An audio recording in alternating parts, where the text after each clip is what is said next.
झाला होता. त्याचं मुख्याध्यापकाने नाव कमी करायला सांगितलं होतं, फी भरली नाही म्हणून. अरे देवा. राधा, मग तू काय केलं नाहीस बाई ग? बरं थांब, मी माझ्या पर्समध्ये काय पैसे आहेत का बघते, आपण फी भरू त्याची. थांब आले. अगं थांब थांब, फी भरली त्याची. कोणी भरली? श्यामच्या तर घरच्यांची परिस्थिती बेकार आहे ना. हो अगं सकाळी वीरू आणि गजा आले होते. मॅडम, आज आम्ही श्यामूची फी भरली ही गोष्ट कोणाला सांगू नका.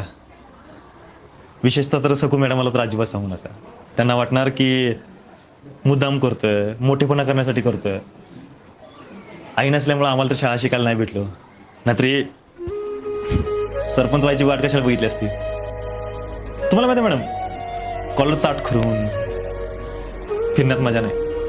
शाळेचा गणवेश घालून वरचा बटन लावून जो आदरानं शिक्षण घेण्यात आहे ना, ती मजा कशातच नाही.